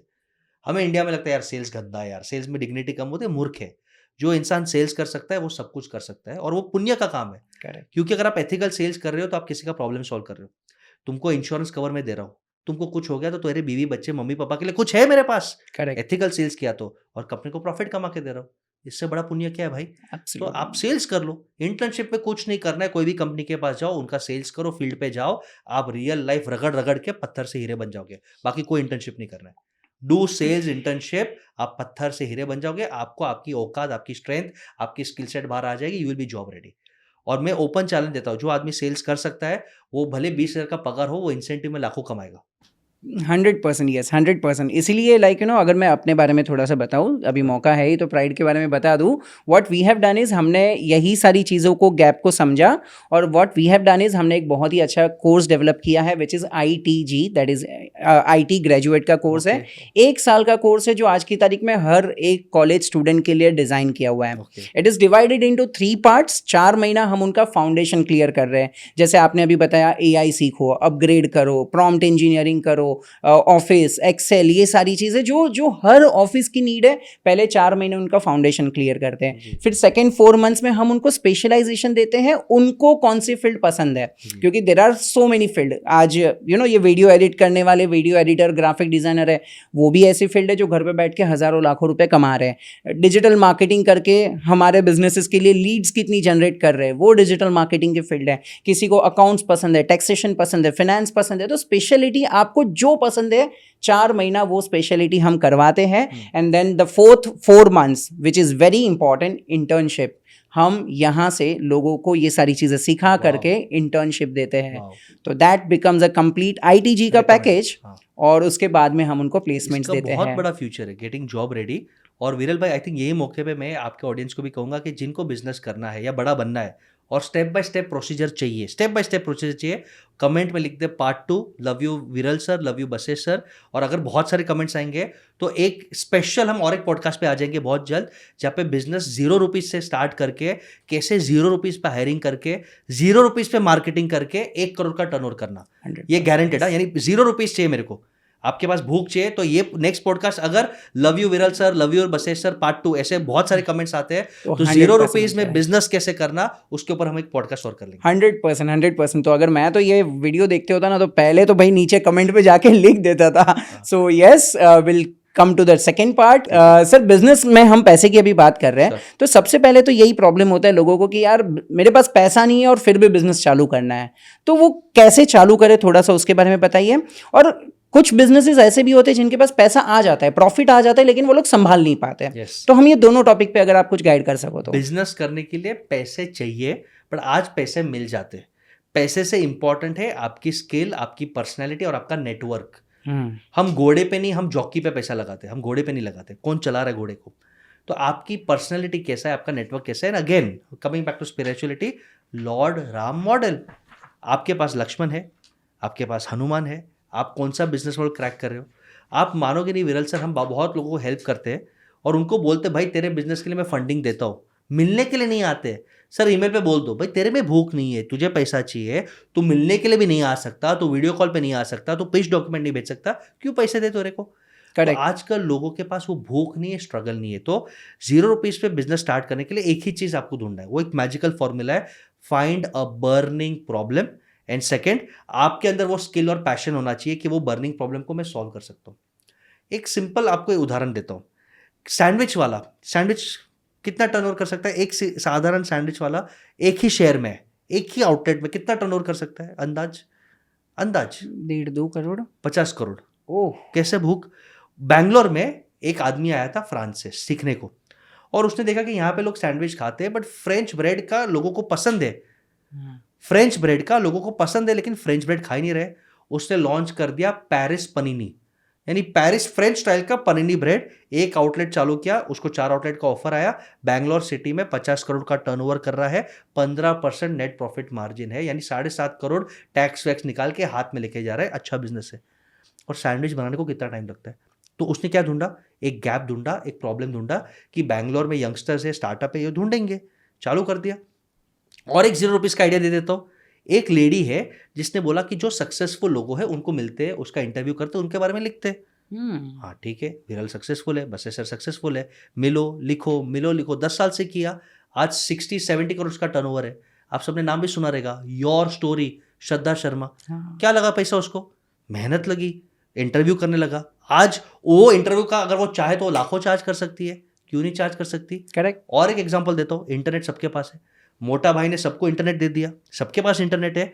आपको गाड़ी का शौक है, आप गाड़ी का रिव्यू लिखना चालू कर दो कि ये गाड़ी में ये अच्छा है, ये गाड़ी में वो अच्छा है। सिर्फ रिव्यू लिख के $1 बिलियन कंपनी बन गया। कार देखो, अमित जैन जो शार्क टैंक में आ रहे हैं, आप इमेजिन करो, सिर्फ रिव्यू लिख के अब वो उस पर एक्सपांड किया कि सेकेंड हैंड कार हम सेल्स कर रहे हैं, यहाँ से अब हम गाड़ी बेचते हैं। बट उसे स्टार्ट कहाँ से किया था? गाड़ी का रिव्यू देखे, कार रिव्यूज है, कार देखो कितने सारे हैं कंपनीज, लिस्टेड कंपनीज है। तो आप एक प्रॉब्लम ढूंढो और वो प्रॉब्लम में आपका स्किल और पैशन डालो। पागलपन चाहिए, आराम करके लाखों रुपया लॉन्ग टर्म नहीं कमा सकते हो। MBA कॉफी वाले ने भी शॉर्ट टर्म में पैसे कमाए, लॉन्ग टर्म में धंधा बंद हो गया, आज लोग गाली दे रहे उसको, है ना। तो आपको स्किल, पैशन और पेन पॉइंट, ये 3 को कंबाइन करो तो 0 रुपीज में भी हो सकता है। करेक्ट। नहीं, बहुत इंपॉर्टेंट चीज़ आपने बता दी, खाली ये पैशन होना चाहिए। और ये जो आपने 2-3 बार वर्ड यूज़ किया MBA कॉफ़ी वाला, मुझे कमेंट में बताना कि इनका एक्चुअल नाम क्या है, क्योंकि हम ऐसे नाम तो यूज़ नहीं कर सकते। सो कमेंट में तो लोगों को पता चल ही जाएगा, और जिसका भी राइट कमेंट रहेगा उसे हम हार्ट दे देंगे। भाई कमेंट किया और आपके लाइफ में पनौती लगा तो हमें ब्लेम मत करिए। सुपर नहीं, उससे और एंगेजमेंट और बढ़ेगा। ग्रेट, चलो, सो लेट्स